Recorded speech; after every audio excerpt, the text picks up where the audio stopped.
Okay, can you see the screen? Yes, please.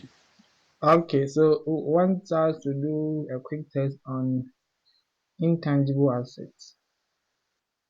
Intangible assets. Okay. So question one. A new software company has engaged you as its financial advisor. Okay, so you are the financial advisor. The entity recently completed one of its highly publicized research and development projects and seek your advice on the accuracy of the following statements made by one of its stakeholders. Which one is it?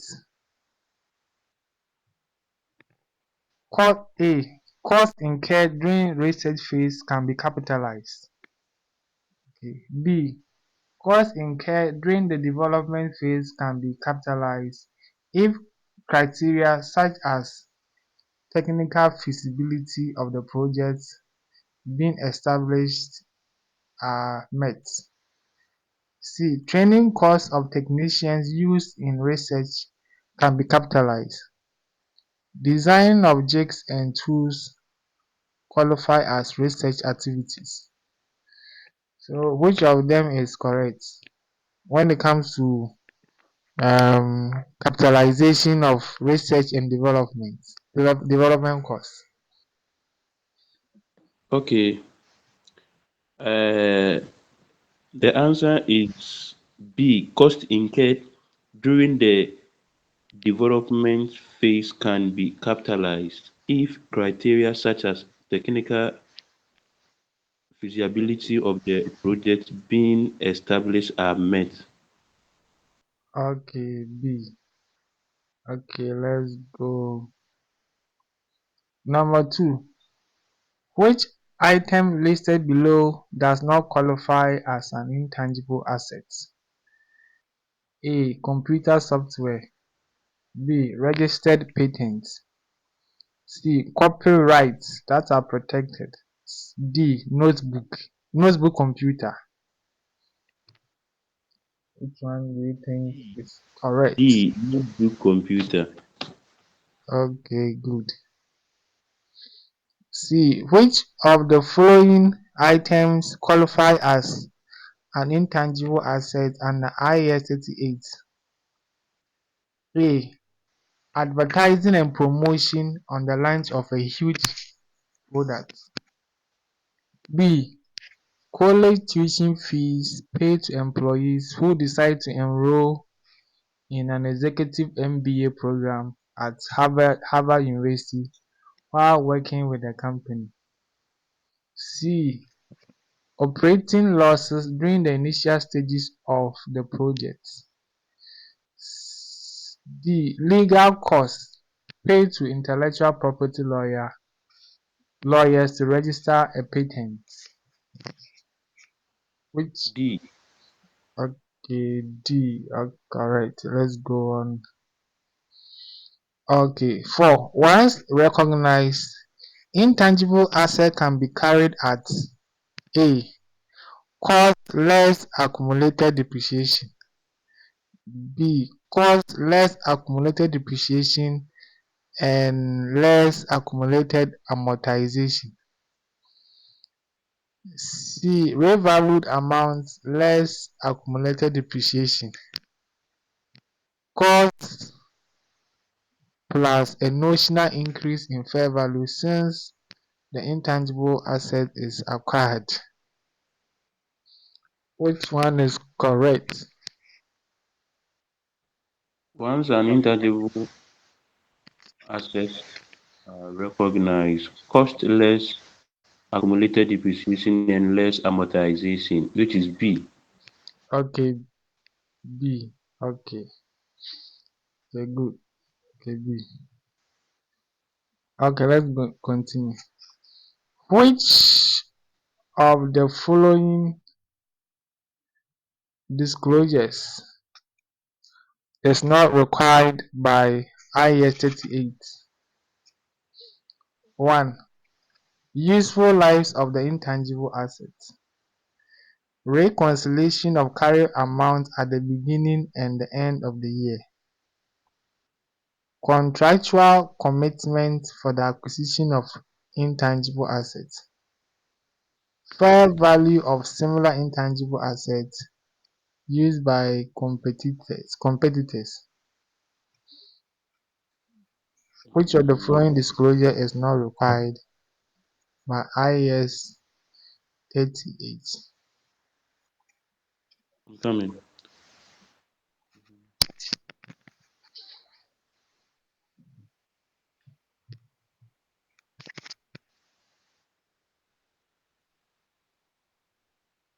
Uh, C. Okay, see. Okay. Okay, let's go on.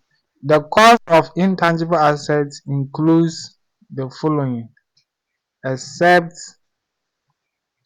A. Purchase price, B. Import duties, C. Administrative costs, D. Non-refundable purchase taxes. The following intangible assets include all the following. I'm coming, boss. Okay. Purchase.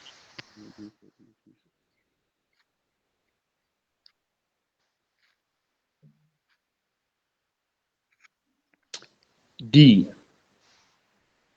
Okay, D. Okay, let's continue.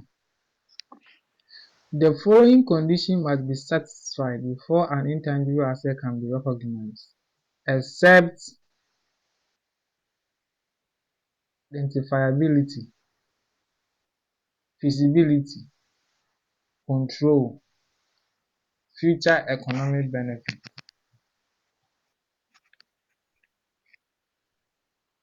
Mm, Identify feasibility control. Condition must be met before intangible assets can be The recognized. answer is The answer is B. okay, B. Okay, let's go. Number 8. Downwell Limited pitches a franchise on 1st January 2020. Cost of the franchise on that date was 50,000 cedis with a useful life of 5 years. What is the amortization expense for the year ended 31st December 2020? I'm coming. Okay.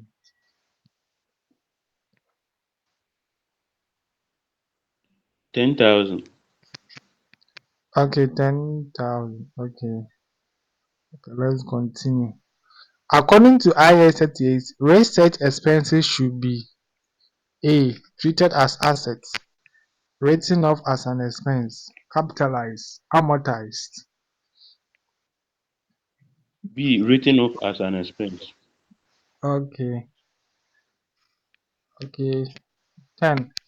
According to IAS 38, intangible assets, development cost should be capitalized, written off as an expense, depreciated, amortized. Development costs should be capitalized. Okay. Let's last one. Any gain on subsequent increase in the fair value less cost to sell of a non-current asset classified as held for sale should be treated as follows.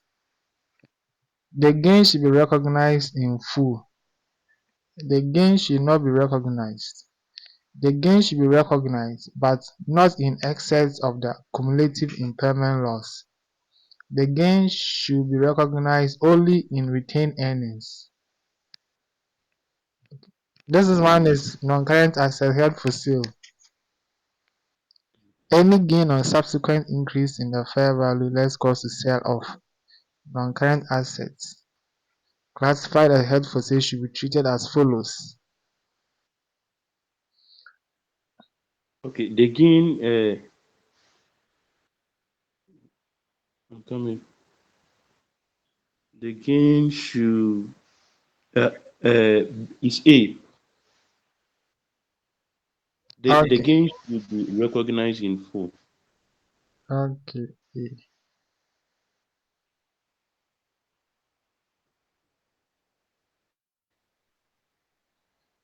okay. So you got 8/11.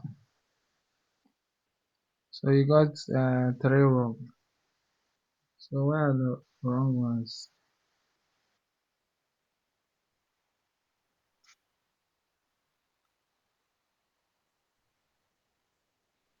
Okay, so question one correct. Question two correct. Question three correct. Question four. So this one is wrong. Okay, it should be this. Which Uh, I I I thought of it to I thought of it, but because as in ah, yeah, you're not clear of it. Yeah, this one too is wrong. It is administrative cost. Non-refundable taxes are also cost of an asset. Taxes that we pay that it will not be refunded is also part of an asset or part of intangible assets. So the answer is administrative cost. Then I think that's it. And this one, the answer is this. Gain should be recognized, but not in excess of cumulative impairment loss. Remember when we were doing the held for sale, there was a question that the impairment loss was more than the gain was more than the original impairment loss, and mm, we have to limit it to uh, the the impairment loss initially recognized. I think the impairment loss was 500 or 400, but the gain was like 600. But we said according to the standard we can not recognize gain more than the impairment loss, like the initial impairment loss. So we had to limit it to 400. Okay, but that's good. 8/11. This one is E. It will be what say now be E plus. Okay, so that was good.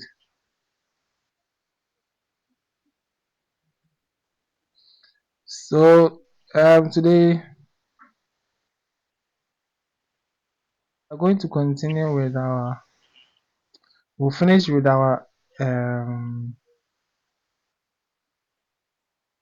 IS 33. So last last time we ended at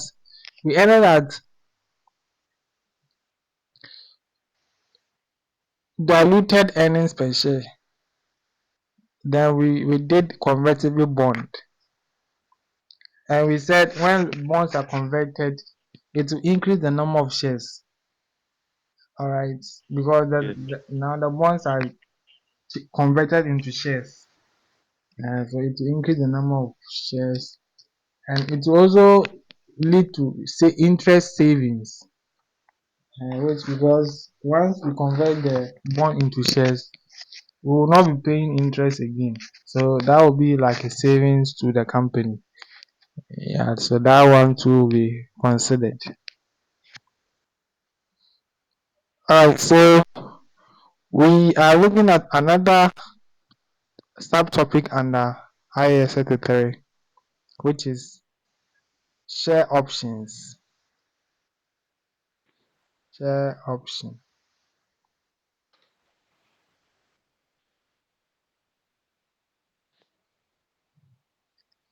So what are share options? Okay, in general, an option, okay, is a form of arrangement where one party is given right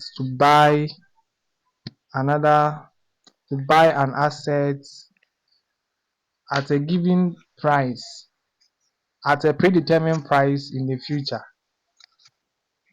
So, for instance, uh, maybe I'm a manufacturing company.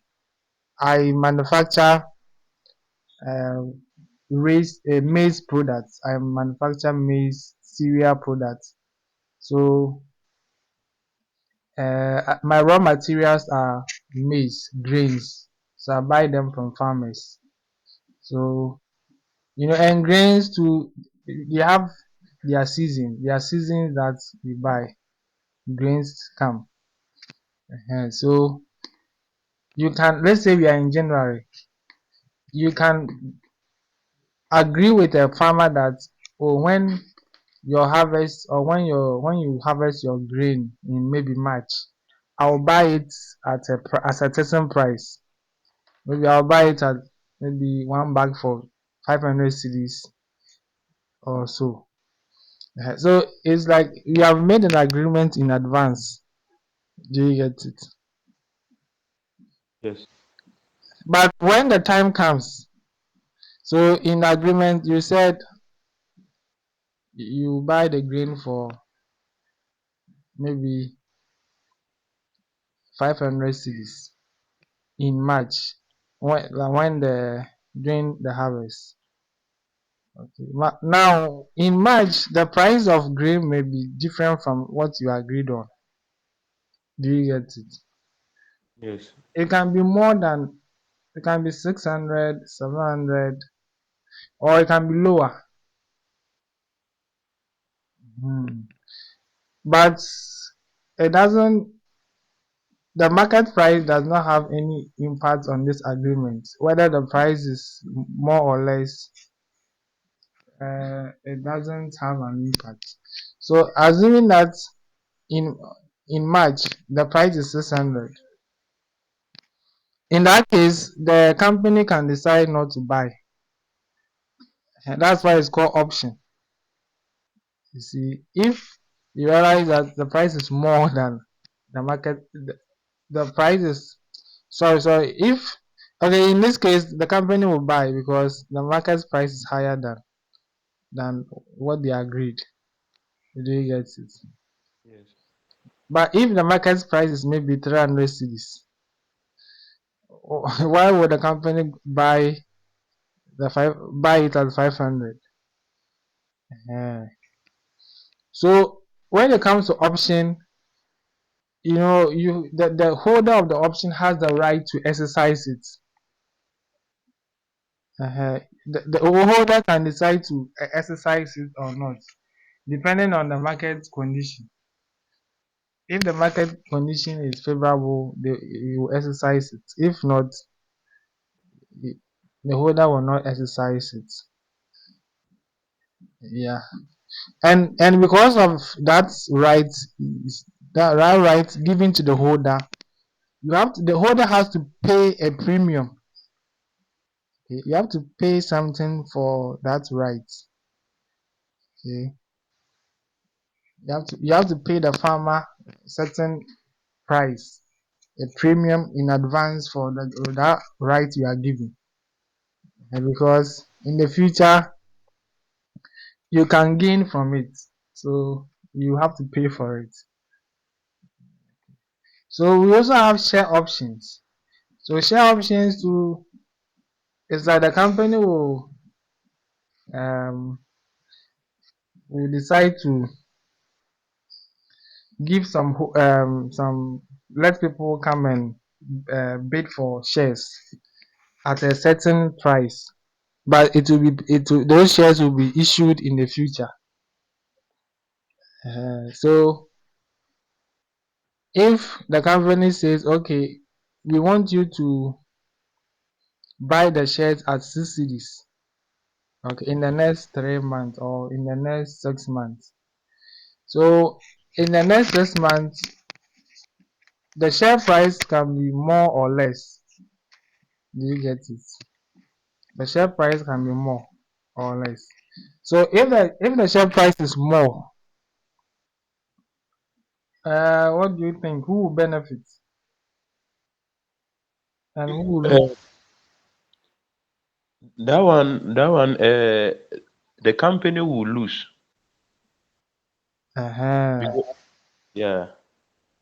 So you have the shareholder in the company, and they have agreed that the shareholders can buy the shares at 6 cedis maybe next 6 months. Now, if next 6 months the share price is maybe 10 cedis, now who will win? Is it the company that will lose or the? No, is the company will gain and the shareholders will lose. Oh, are you sure? So, Uh, no, first in the next 3 months. there's agreement that Yeah, shareholders can buy the shares at 6 cedis. at That oh that okay, that that's agreement. okay, and And then in the next 6 months, the share price is 10 cedis. then a company will gain Okay, why? because during the agreement it was 6 cities and they have increased it to 10 cities, so they will gain they will make a profit of 4 cities because the sales has increased the price. Okay. Oh, in fact, it's a company that will lose. No, I'm coming. Say, is it the is it the shareholders that are buying from the company or the company Yeah, is selling? the shareholders are buying from the company. They are the ones going to buy the shares. You see.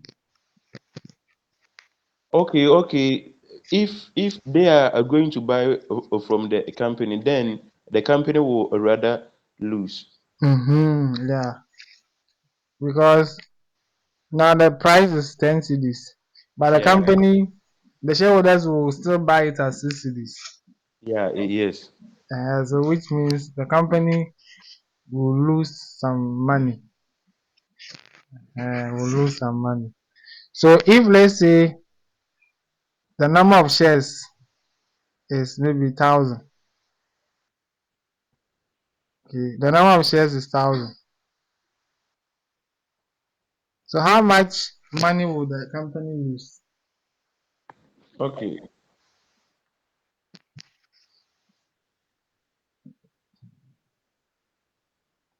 So that will be um uh, so company will lose 4 cedis for each share.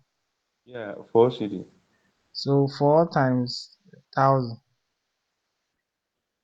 Total will be um Four four hundred thousand. 4,000. Hey, 4,000. The company will lose 4,000 cedis. Do you get it? Yes. Now, this 4,000 cedis the company will lose. Okay, this what it is. It also means that the company is giving 4,000 cedis worth of shares for free. That's another way you can look at it. Okay. Because if the company is losing, it means the people are taking the shares without paying for those shares. Do you Yeah. get it? So it also means the company is losing, is giving out some shares for free. Because as you are losing, that's the. So the next question is, how much shares are they giving out for free? Hey, how much? Yeah, how much? How many shares are they giving out for free? So we convert this into in the form of shares. So how many shares are they giving out for free? Okay. Now each share is 10 cedis. Like the market share price is 10 cedis. So if you divide 4,000 by 10, it means that they are giving 400 shares Yeah. For free. for free. Do you get it? Yes. They are giving out 400 shares for without the shareholders paying for it. Uh, and this 400 shares can increase your earnings per share. Yeah. Because earnings per share is the your profit over your number of shares. Yeah. So if you are giving out free shares, it means it's going to increase your number of shares.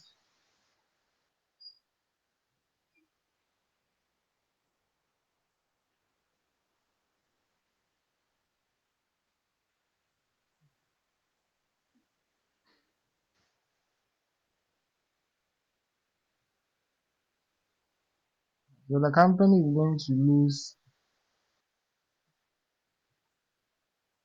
The company is going to lose 400 shares,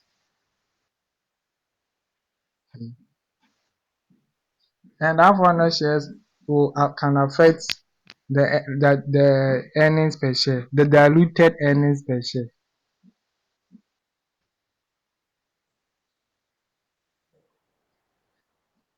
Okay, so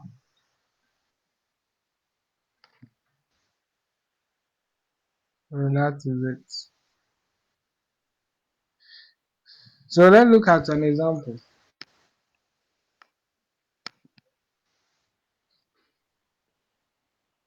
Okay, can you read this for us?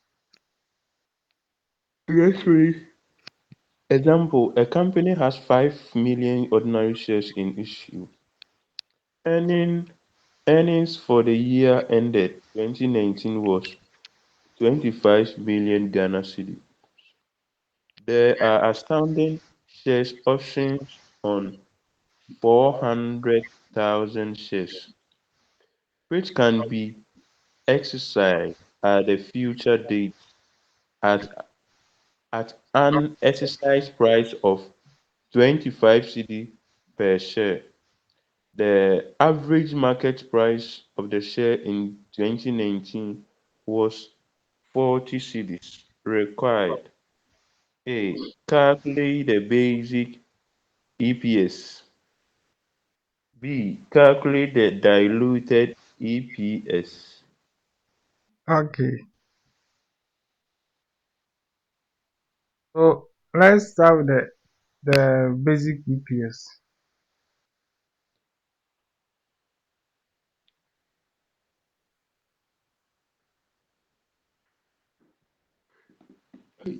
So that's the profit by the profit, Ordinary share. the ordinary shares, the number of shares. Yeah.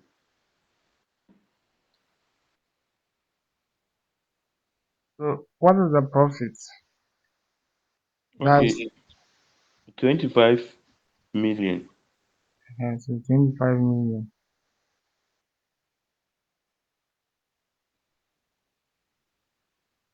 And the number of shares, 5 million. okay, 5 billion, yeah.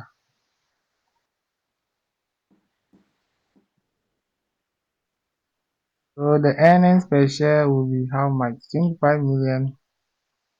5 divided by 25, 5 million.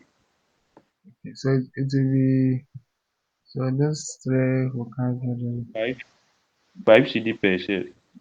So it will be 5 cedis Per share. per share.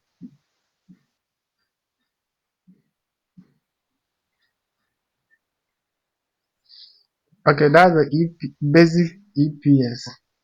Yeah. Now the diluted EPS.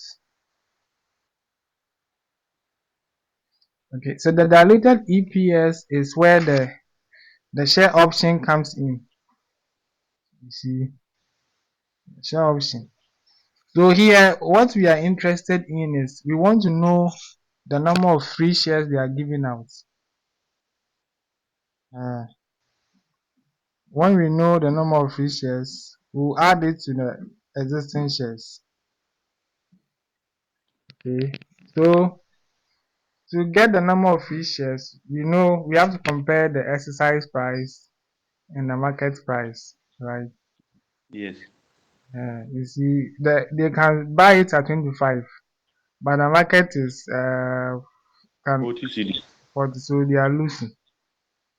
So we'll multiply the difference by the 400,000. 25 multiplied minus 40 will be 15, right? Ah, Oh, 40. 25 by 40. yeah, 25 by 40. So we want to know the how much they are losing for each share. 25 by 40. 25, 40 minus 25 is how much? It's 15, right? Yes. So so multiply 15 by the number of shares, the number of share options is so number of share options. That is 400,000. So 15 times 100,000. So how much will you get? 6 million.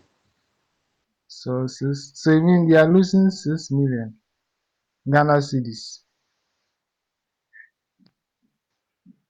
So this 6 million, if you convert it into shares, how many shares are they giving out for free? So it will be 6 million divided by the market price, which is 40. So they are giving 150 shares for free. 150,000 or 150,000 shares for free. uh so yeah, so this 150,000 free shares. So this 150,000 free shares, we'll add it to the existing shares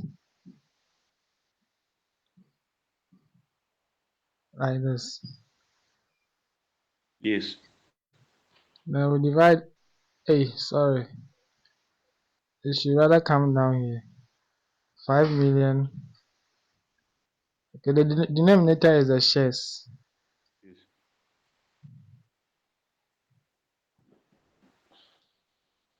like this.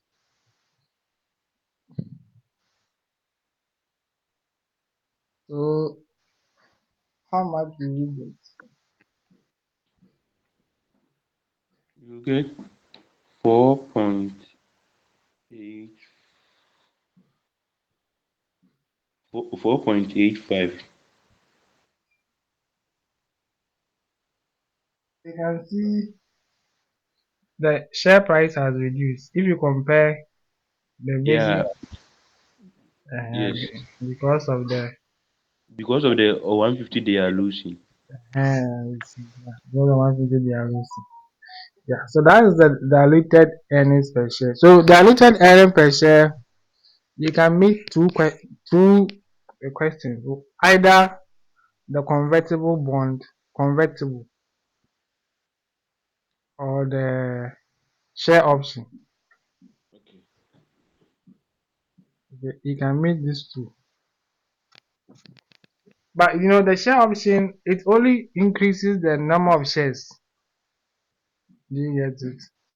Yes. But with the convertible bond, it increases the number of shares. It also increases the Uh, profit. the the profit as well. So you have to note the difference. Yeah.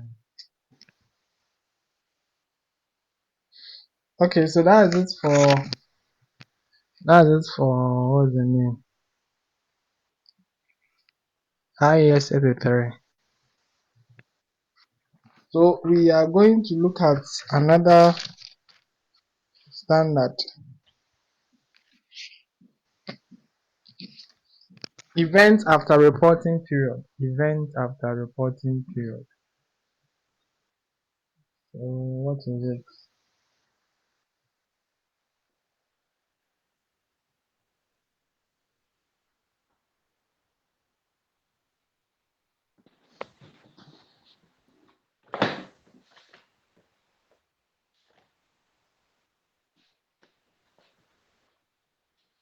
IAS 10. Event after reporting period.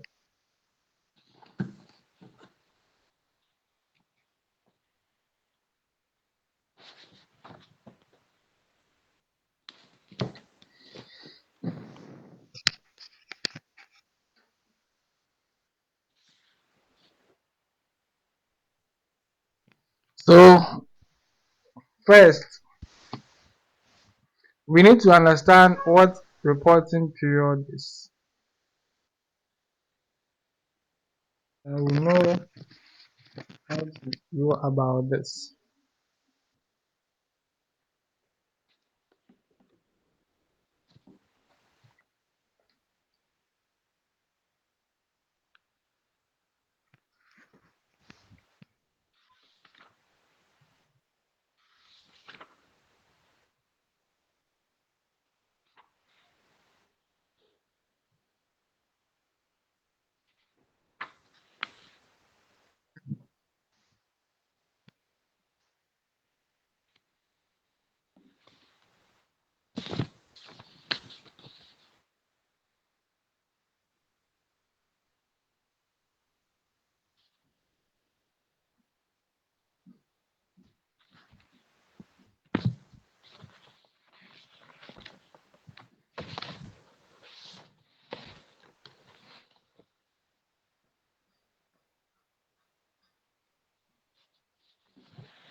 Okay, so every company has a reporting period.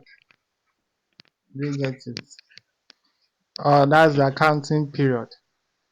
So maybe from 1st January to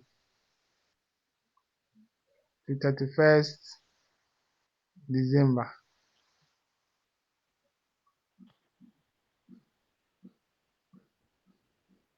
every year. Okay. So this is the reporting period.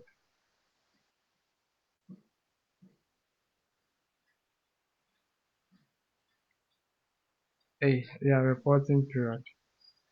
So whatever went on during this period, that is what is reported in the company's balance sheet and income statement. Their expenses, their revenue,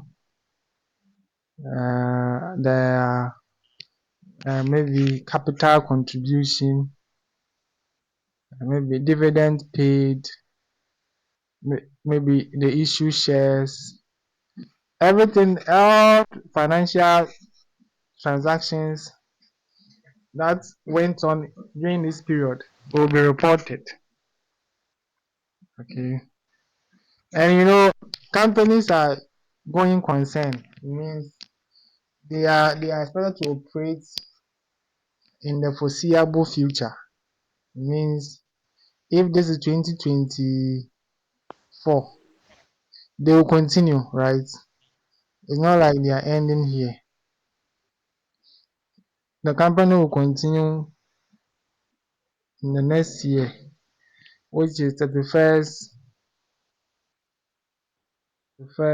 December 2020, 2025.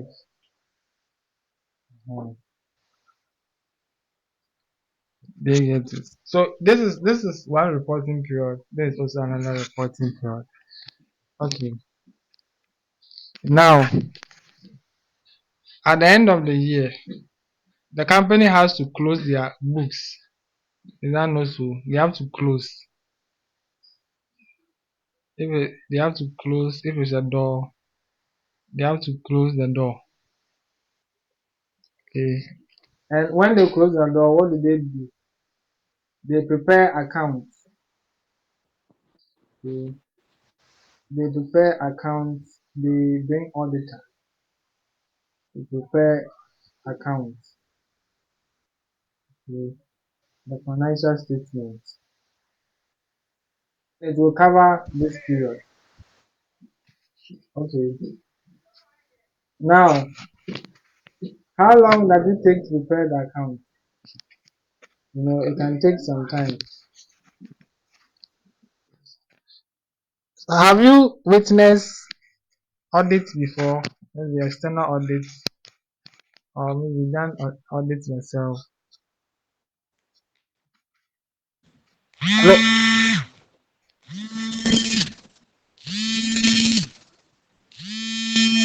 Hello?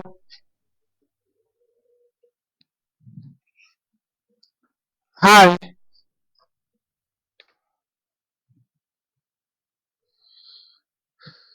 Hello, Francis.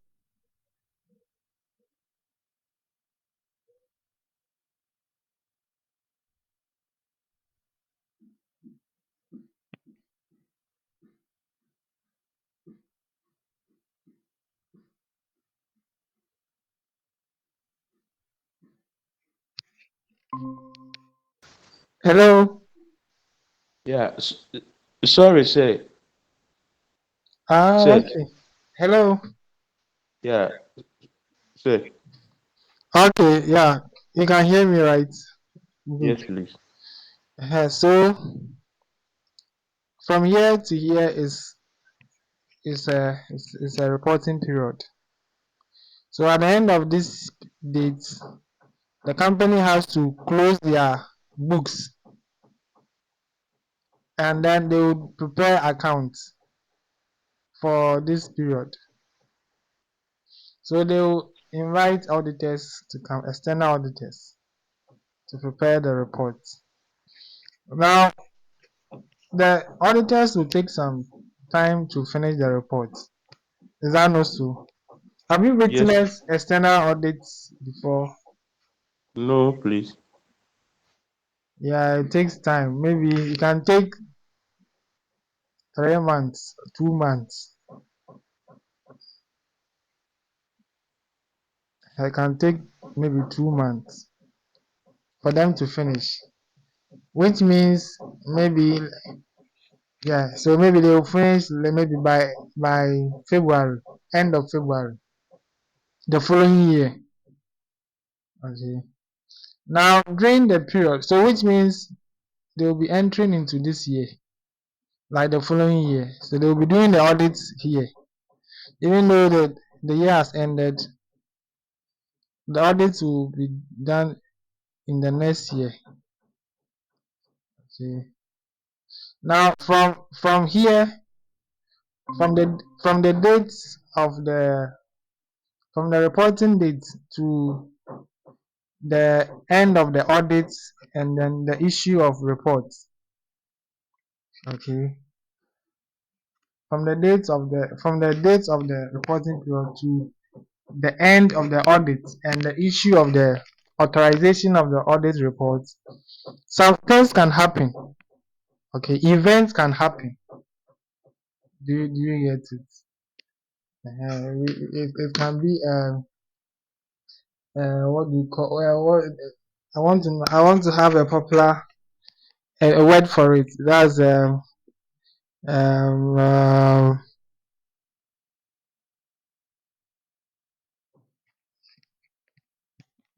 what word can we use? Okay, I'm not getting the word, but after the, maybe aftermath. Okay, maybe we can call it aftermath.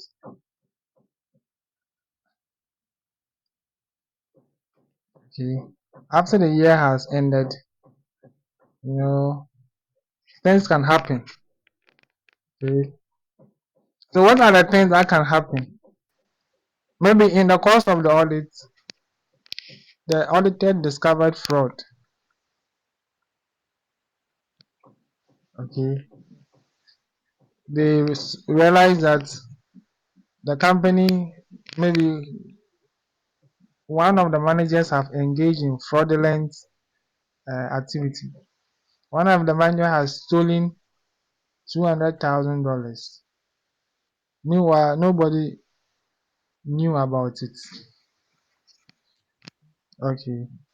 Or another thing can happen. Maybe during the audit, during this period, there was a fire outbreak and it had destroyed the company's warehouse.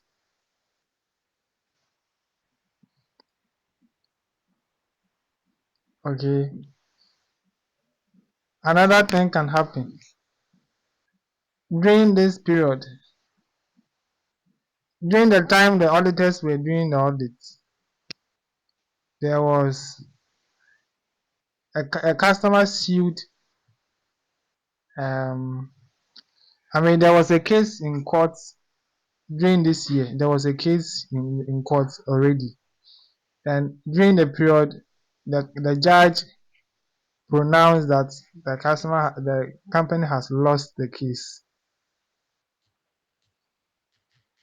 and the company is going to it should pay $50,000 to compensate a customer.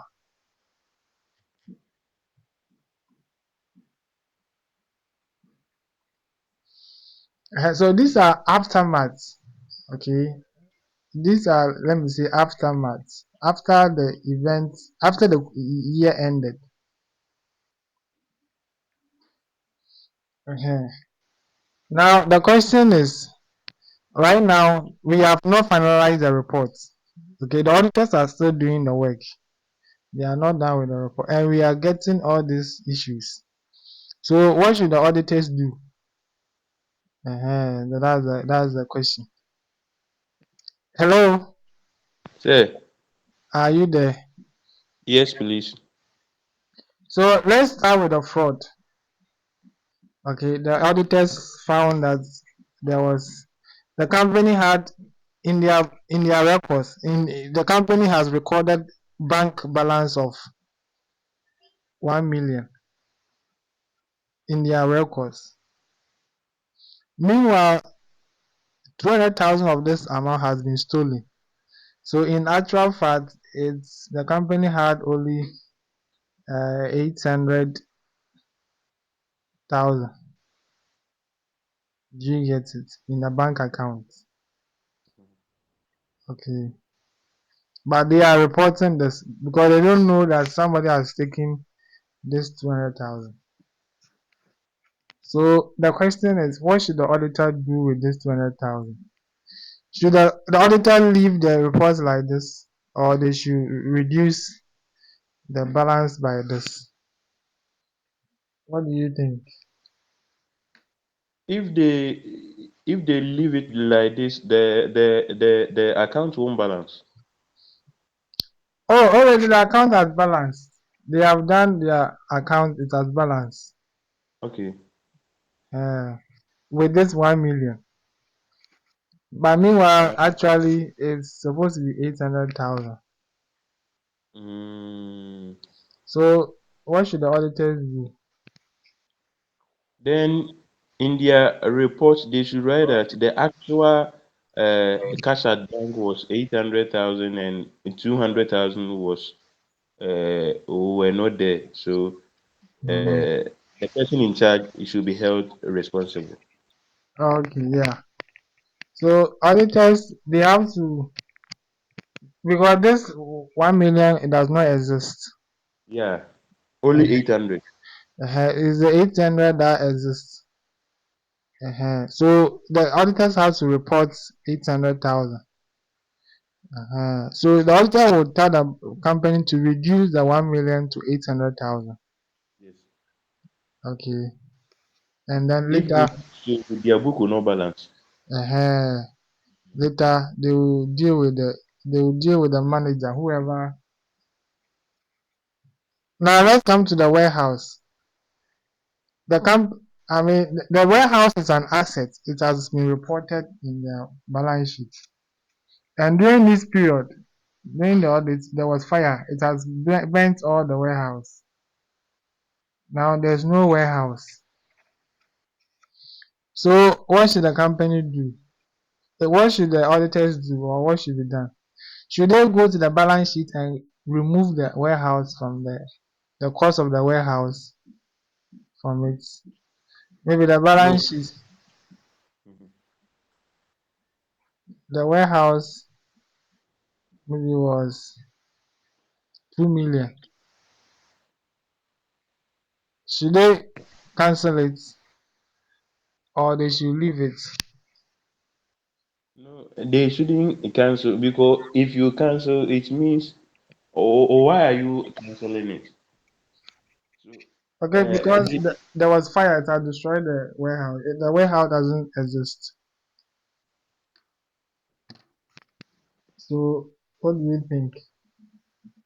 I I think they should leave it, and maybe they can go for a loan to start a new one. Okay, okay. So you think they should, but right, in your balance sheet, everything you have reported should exist.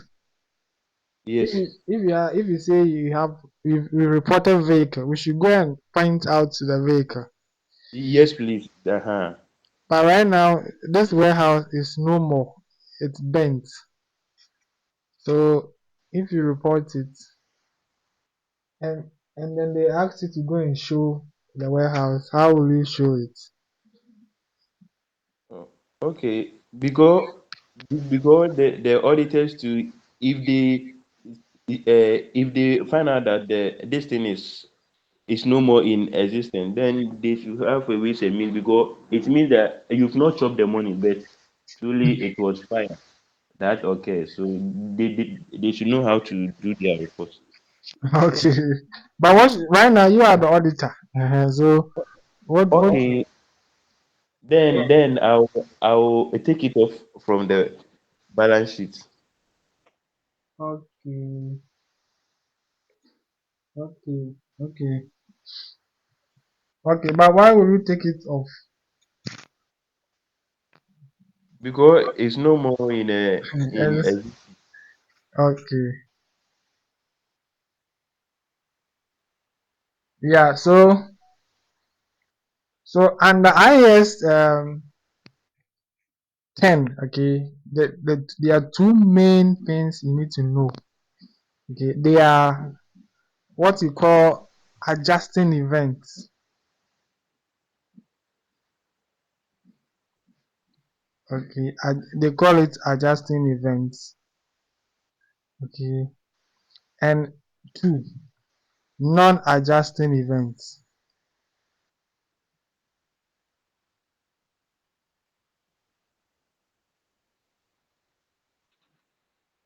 Uh, Adjusting events, non-adjusting events. So let's take adjusting events. So adjusting, the word adjust, you know what it is. To adjust something means to change or to review it or to Yeah, add review up it, or add up or reduce or whatever. yeah, So adjusting events. Non-adjusting means leave it as it is. None. yeah, Just as it is, leave it. So anytime an event occurs in the course of the audit, okay, where the financial statement has not been approved or authorized by the board of directors, okay, all the events that happen will, shall be treated as adjusting events and non. So you have to categorize them. So let's take the fire. I mean the fire outbreak that burnt the warehouse. First, you have to ask yourself whether it's an adjusting or not. If it's an adjusting event, then you go back to the financial report and change the figures. You get it. If it's a non-adjusting event, you don't change anything. Mm-hmm. Okay. Now, the main thing you have to understand is, okay, the report is based on this period.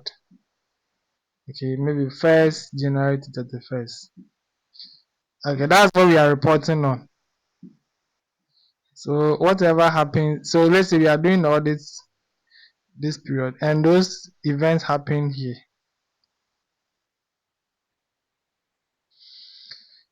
So first of all, you have to ask yourself, when the event happens, you have to ask yourself whether the event has anything to do with the past, anything to do with the previous year or the year that we were reviewing. Okay. You see, because the thing is, um, in our key language, or yeah, sometimes when something is going to happen, we say eboboba, eboboba. Do you get it? I hope you Yeah. are like the thing is developing. It's developing. Yeah, so we call it eboboba. So maybe the issue was, I mean, existed in the reporting period, but it was not discovered. Okay, it was not discovered, but it was when we entered the next year. That's when the issue came out. Do you get it? Yes. So those issues are called adjusting events. Do you get it? It means that the issues were there, but they were developing small, small. Like they were hiding somewhere in the reporting. Probably we didn't notice it.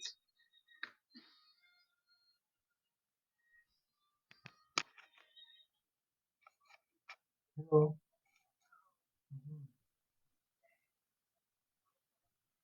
okay, make a class.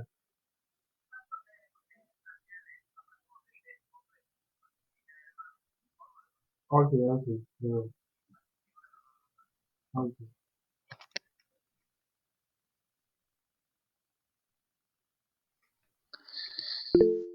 Sure. Hello. You, I was not getting you. Your network went, and I was not getting you. Okay, okay. Just a minute. I'm coming. A minute. Okay.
Okay. Hello. Hello. Say, Okay, yes, I'm back. okay. So we are looking at the adjusting event. Okay. So I said those are events that existed in the reporting period. Okay, but uh, were not discovered during the period. Now, non-adjusting events, they are events that has nothing to do with the reporting period. It just came up. Okay. So let's take the fraud and the fire outbreak. So which one is an adjusting and which one is a non-adjusting event? This. Uh, Mhm.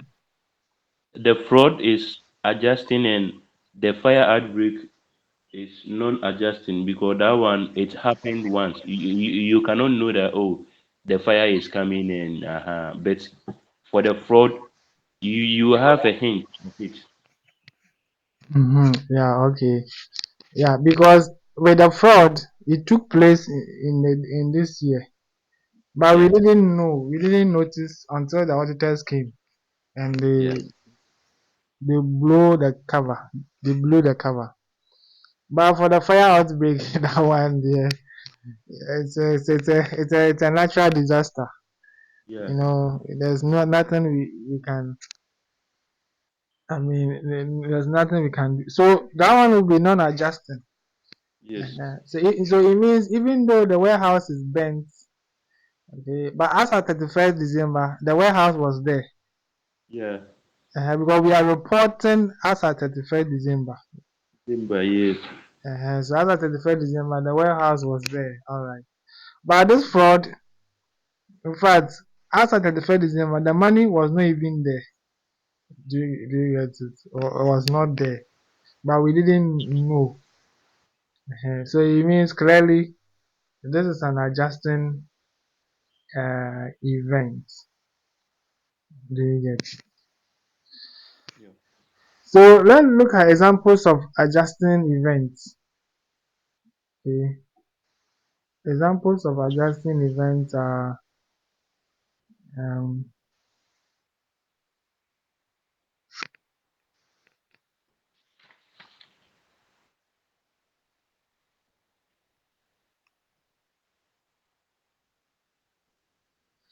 okay. So let's look at the definition. Events after reporting period. Okay. They are events. Events after reporting period are those events, whether favorable or unfavorable. Okay. The event can be good or bad, that occurred between the end of the reporting period and the date when the financial statements are authorized for issue. You see, so it all events that occur from the date of the from the reporting period to the date of authorization, and usually it's the board of directors who authorize the the report. They will sign that okay, it's good. We can publish it. Okay, so that's it. So let's look at examples of adjusting events. One, settlement of courts. Okay, a court case. If a company has a case in court during the year, the reporting period, but the judgment was delivered the following year, and the company has to pay for any damages or whatever, it is an adjusting event. Okay, because the case was already there. It's just that the outcome had not been determined yet. Do you get it? So a court case is an example. Then fraud and error. Yeah, that one is clear. If they are fraudulent activities or errors, we have to come in. We have to make changes. Do you get it? Then we have inventory valuation. Okay, if some of the inventories are damaged, okay, we have to also write off the part of the inventory. Let's say you at the end of the reporting, this is the report. Can you hear me? Yes, please. So this is the reporting date. You have an inventory. As at this date, you have an inventory of the value of the inventory was maybe 300,000. That's what you have reported as at this date.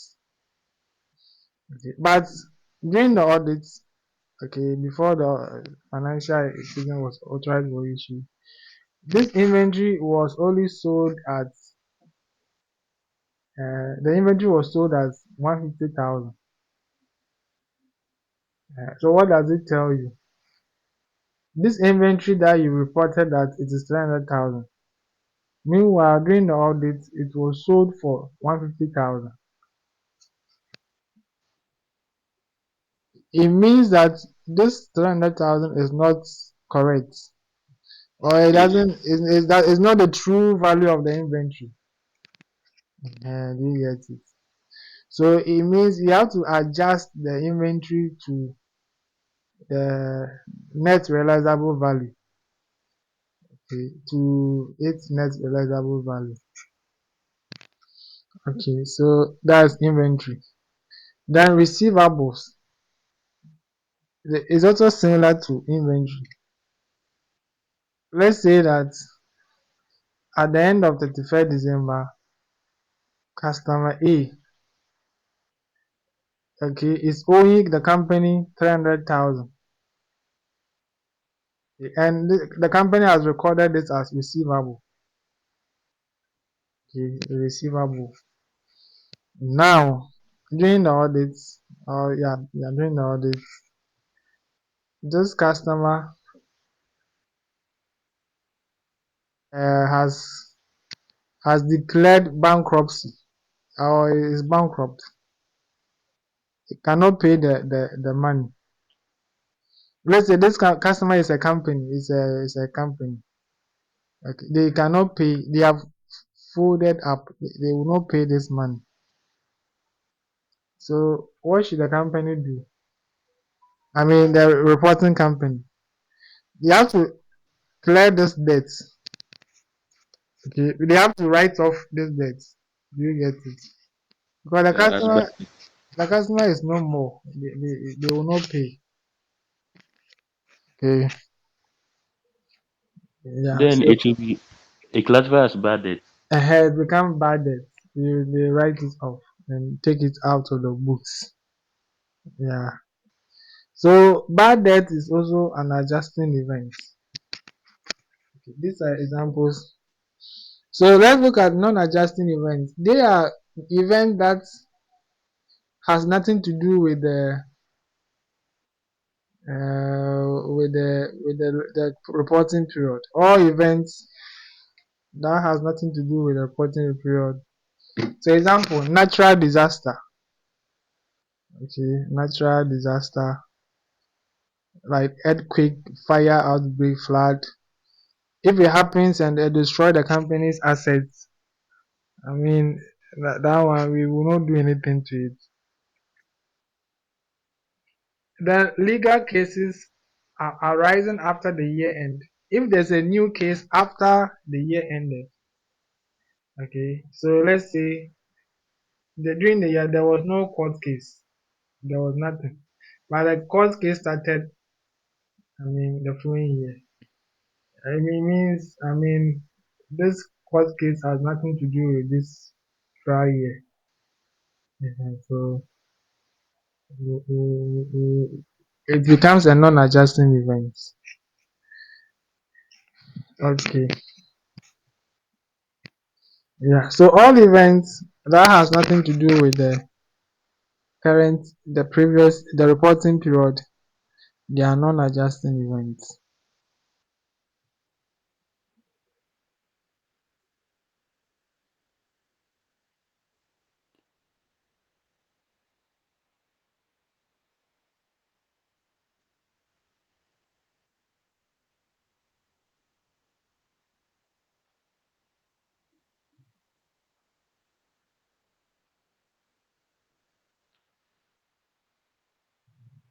Okay, let's look at dividends.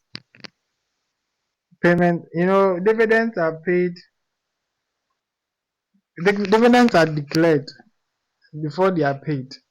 So at the end of the year, the company will say, okay, this year we want to pay dividends of maybe 5 million. Okay, pay dividend to shareholders.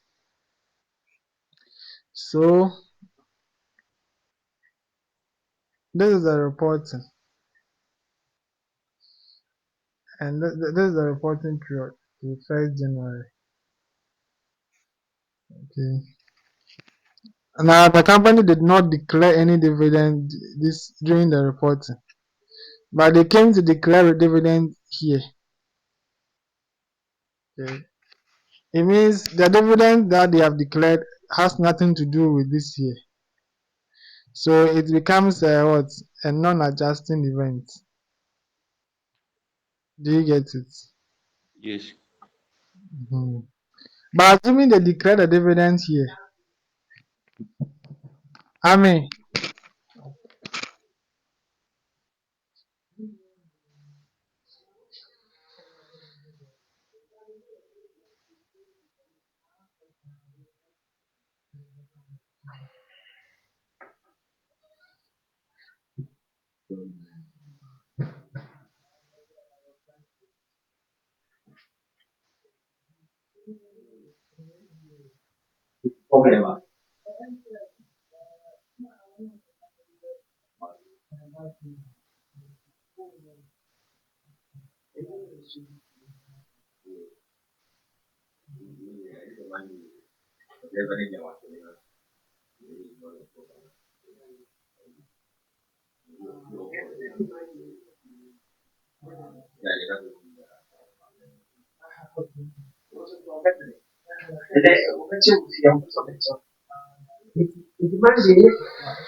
oh, hello.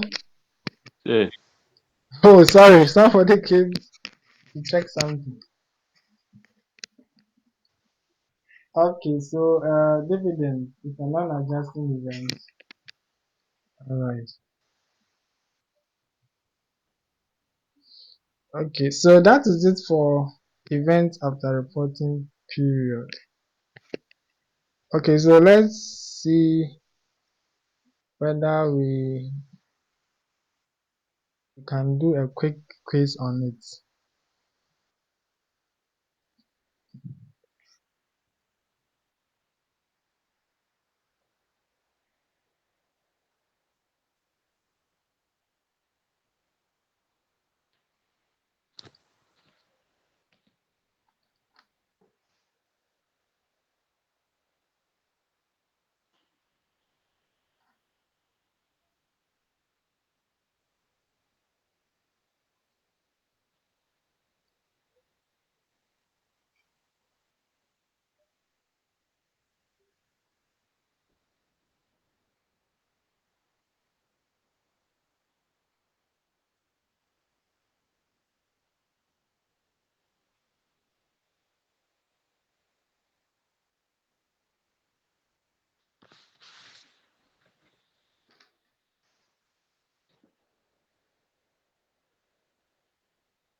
Okay, so Let's look at a short quiz. What does IAS 10 primarily deal with? A. Classification and measurement of financial instruments. B. Treatment of events occurring after the reporting period. The recognition of revenue from contracts with customers. Impairment of assets. B. Okay, B. Okay, next one. Which of the following is an adjusting event under IAS 10? A. A major earthquake occurring after the reporting date. Discovery of fraud affecting the financial statements. Announcement of a new product line after year-end. Decline in market value of investment after reporting period. B. Okay, okay. How should an entity treat an adjusting event under IAS 10? A. Adjust the financial statement to reflect the event. B. Disclose the event in the note only. C. Ignore the event as it occurred after the reporting period. D. Reverse previously recognized transactions. A. Adjust the financial statement to reflect the event. Okay, good. Okay, next one. Which of the following is a non-adjusting event under IAS 10? Settlement of a court case confirming an obligation. B. Customer bankruptcy providing evidence of impairment. Significant decline in market prices of inventory after year-end. D. Correction of an error in the previous year's financial statements. Which of the following is a non? There is A. Okay, Settlement of court case. settlement of court confirming obligation. Yeah. Customer bankruptcy providing significant decline in market prices of inventory after year-end. Correction of an error in the previous year's financial statements. It's A. Yeah, okay, let's see. But I doubt it may be, I think it's decline in market prices. I think it will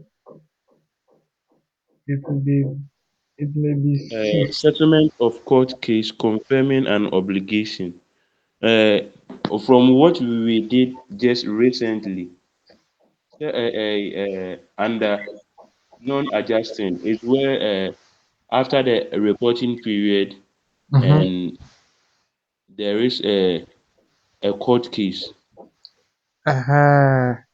But this one, it is settlement. It means the judge has given judgment, Okay. uh, confirming an obligation, meaning that there was there was an obligation before the year ended. For the year, yeah. It will likely be C. This one, okay. So let's see. If a non-adjusting event is material, If a non-adjusting event is material, what action should the entity take? Okay. A. Disclose the nature and the estimated effect of the event. Adjust the financial statement. Ignore the event completely. Reverse prior period adjustments. So here, if it's a non-adjusting event, we only disclose it. Like we put it under the notes. Like Yes. let's say the fire outbreak, we just add in the note that oh there was fire outbreak so and so, and this is what has happened. We just write a note on it. Okay. What is the defining feature of an adjusting event? What is the defining feature of an adjusting event? A. It provides additional evidence of conditions that existed at the reporting date. It arises solely after the reporting date. It always results in a change to financial statement. It requires immediate recognition in retained earnings. If A, provide additional evidence of conditions Okay, that exist in the reporting way. okay. Question 7. When is the cutoff date for recognizing events after reporting under IAS 10? Okay. A. The date financial statements are authorized for issue. The end of the year. The date of the auditor's report. 3 months after the reporting date. Was it when is the cut-off date for recognizing events after the reporting period? You said 3 months. Okay, they are saying, okay, The question no, says, the no, question, the question say when is the cut-off date? Mhm. So what it means here is what is the cut-off date for reporting after the event, after the or say recognizing event after reporting period? Yeah. So, we did explain that uh, at the end of the reporting period, it may take some time for auditors to finish their work and for the financial statement to be authorized. So is the within that period, all events that occur, okay, we classify them as adjusting or non-adjusting. Okay, So the cutoff date is the end, is the date, is the end. Let's say is the deadline for recognizing any event after reporting period. So when is the deadline? Is it the date financial statements are authorized for issue, the end of the financial year?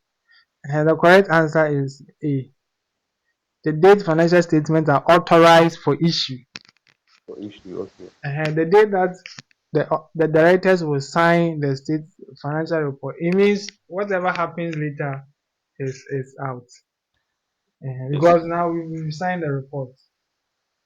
So if any event happens, that one is out. You get it. So that's the cut-off date. Cut-off date. Which of the following is an example of an adjusting event?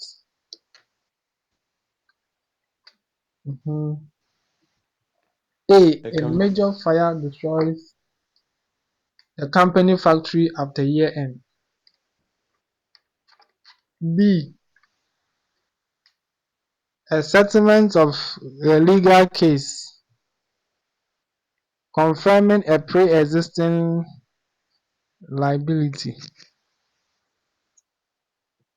Announcement of a planned merger after the reporting period. A major change in tax rates after the year end. Which one is an Okay, okay. So the example would be the settlement because yeah, a settlement. So Mhm. they have a case. They were having a case in court and everything was done. So they were there to settle to confirm their pre-existing liability. Okay, okay. If an entity declares a dividend after the reporting period, how should it be accounted for? A. Recognized as a liability in the financial statement. Recognized as an expense. Disclosed in the notes only. Treat as an adjusting event. C disclose in the notes only. Okay, disclose. Okay, the last one. Which of the following statements about IAS 10 is correct? Okay, our time up. So the thing has automatically ended. Okay, so I think we got most of the question correct. Yeah. I think we got everything correct. It is this one that we couldn't do. The last one. the system has taken us out. Okay, so yeah, so everything is correct. It means you understand the so you can see it's not difficult. Yes. Yeah. So that's event after reporting period. Okay, now let's do a very straightforward standard. Inventory. Okay, inventory is also IS 2 is inventories.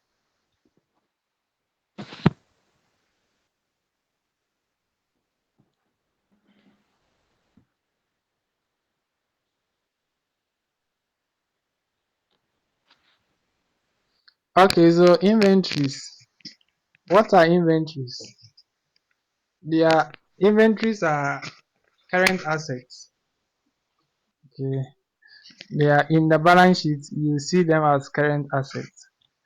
They are held for sale. Okay, you can sell inventory. Like if you have products in a warehouse for sale, it can be sold, or it can be used in for production. You can have inventory, like you can have raw materials for production is an inventory. Then we can have assets in the form of materials or supplies to be used in production process. Okay, so if you have maybe consumables, maybe you have consumables.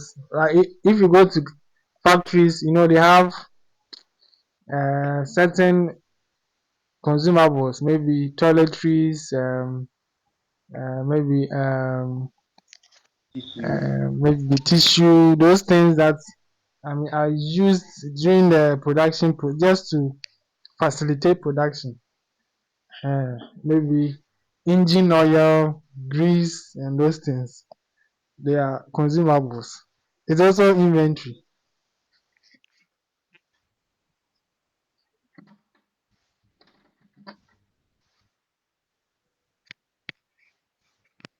So inventories are usually they have a short, let me see, they have a short lifespan. Okay. Within a year, we want to finish it. Okay, so that's it. So how do we measure inventory? Okay, how do we record? Inventory is an asset. Okay, so so every asset, how we determine the cost of an asset, right? Is the purchase price plus any direct cost. Inventory, the cost of inventory is the purchase price plus is the purchase price plus conversion cost.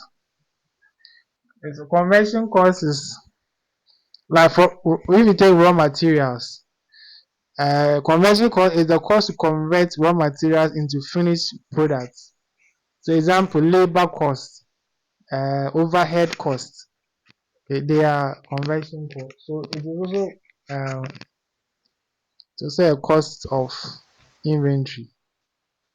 Okay, so that's the cost, the purchase conversion cost. And other costs incurred in bringing the inventory to their present location and condition. So it's also similar to the cost of any assets. You get it? Just like any assets. Yeah. So that is it. So conversion cost is the example is direct labor.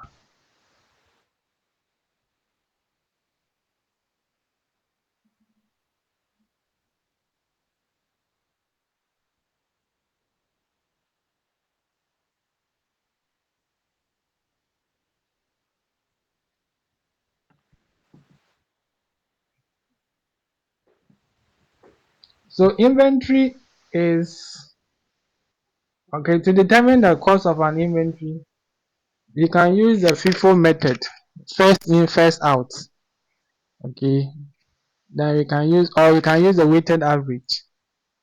Okay, that's what the formula, that's what the standard recommends. You can use first in, first out formula or the weighted average. Okay, yeah. So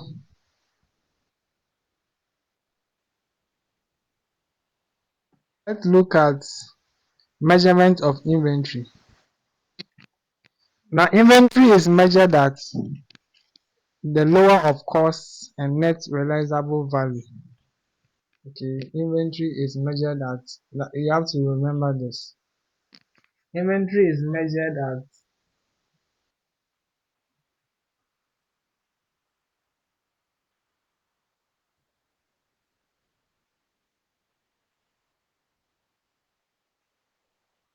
is the what? Lower of cost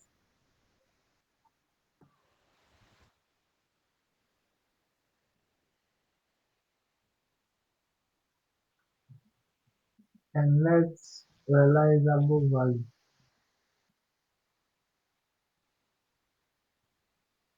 Okay. Now let's say that you have an inventory. The cost of the inventory is maybe the cost of the inventory is maybe 10,000. This is the cost. Okay, you have it in your warehouse. Maybe they are products to be sold. Now, if you sell it, okay, if you want to sell it, okay, there's a selling price. You can sell it for maybe 11,000. Okay, you can sell it for 11,000. But before you sell it, you have to also pay transport. You have to incur some costs because maybe you have to do delivery to the customer. So you incur delivery costs of maybe um delivery cost of maybe 500. Okay, and then what else? You also you also have to pay um maybe other you have to pay some other cost of 500 cedis. No, let me say uh okay, let's say the selling price is 10,500. Okay, and you pay delivery of 500 and you pay other small costs of maybe 200. So there's a cost. If you sell it, you get to, but you have to pay this. So at the end of the day, what will be your net, let me say, profit if you want to sell it? So you are selling it at this, but you have to pay delivery and this. So how much will you get at the end? That's what we call the net realizable value. Okay. So 10,000, you sell it 10,500. You take out this, take out this. So it will be To be 9,000, 9,800. 9,800. So now look at this. So we are comparing the cost to this. So now, okay, so we have not sold the inventory yet. We have not sold it yet. Okay. But if we sell it, this is what will happen. If we sell it, this is what we are going to get. So right now, which figure should we use as the cost of the inventory in our balance sheet? Should we use the 10,000 as the cost, or should we use the 9,800 as the cost? We should use the 9,800. Exactly. Yeah. Because this is what we will get when we sell it. Yes. But if you write 10,000, when you sell it, you won't get a 10,000. Do you get it? Yeah. So, in the balance sheet, the figures there should reflect the market circumstance or the market condition or what you get out of it.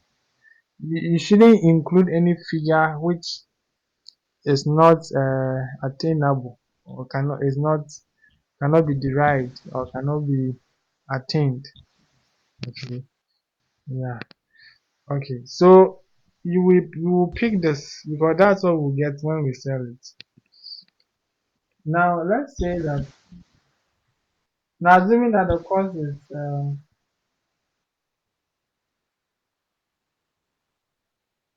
of the inventory is maybe 9,000, and now this one is the same. Which one will you pick? You choose this or this?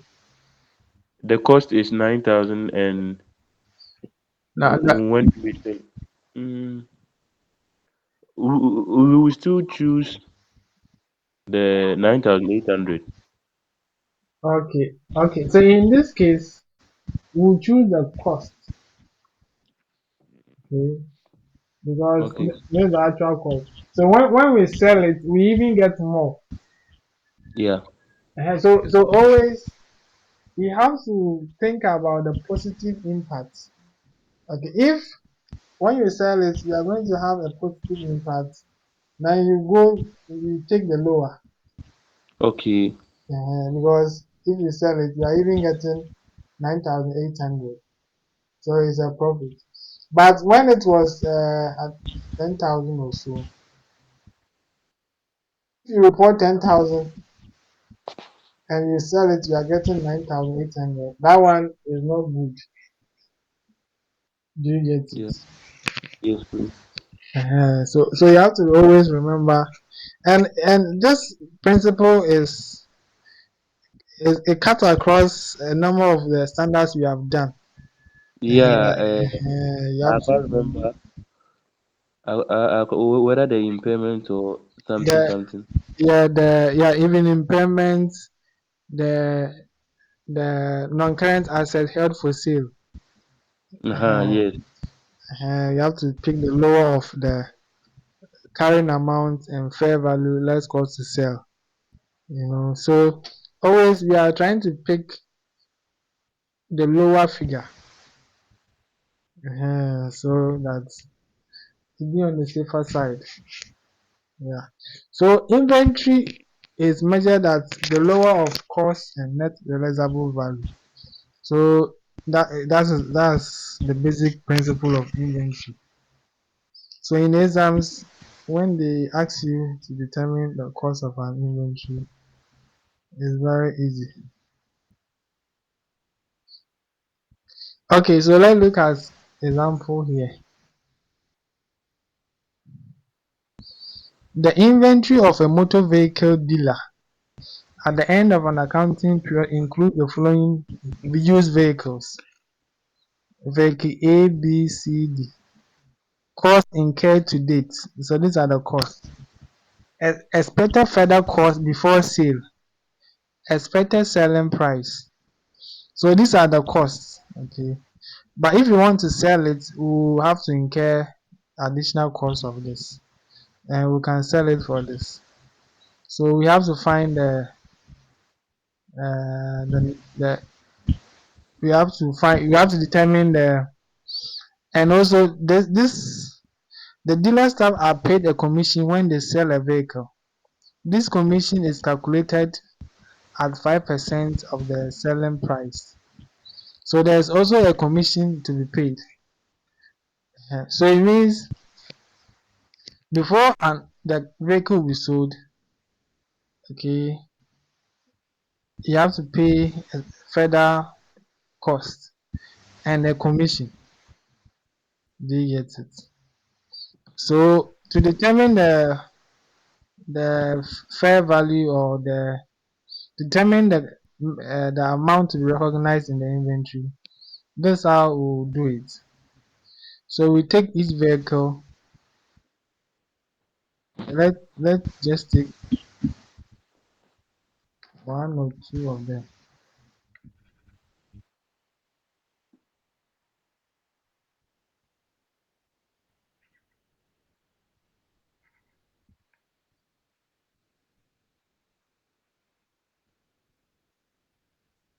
Oh, hello. Can you hear me? Yes, sir.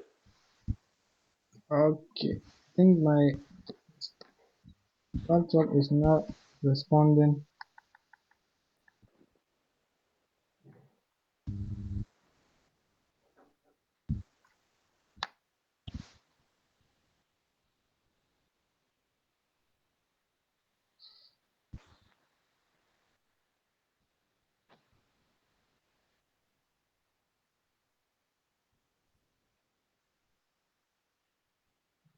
Oh, laptop is not responding.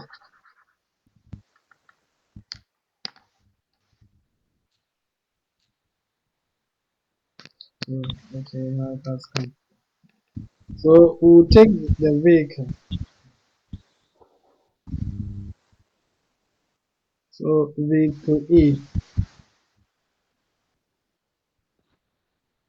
Okay, then the cost. As for the cost, 14,200. Now we have to calculate the net realizable value. Okay, how much we get if we sell it. So it's a selling price. Okay, minus the additional cost 1250 minus commission. Okay, because we have to also pay commission. Commission is 5% of 18,000. So 5% of 18,000. That's 900. So when we do the math, how much will be the net realizable value? 18 minus 125 minus 100. 15,850 15,800. and 50. 15,850. Okay, 15,800. So Mhm. now you compare this to this. Then we will choose the cost because it will benefit us. So you pick the cost, which is the lower. I see. Yeah. So that's how we determine the we measure inventory. Okay, that's how we measure inventory. Okay, it's very simple. Okay. Okay, any question? No, please, sir. Okay, all right. So we'll end here. Tomorrow we'll do a quiz.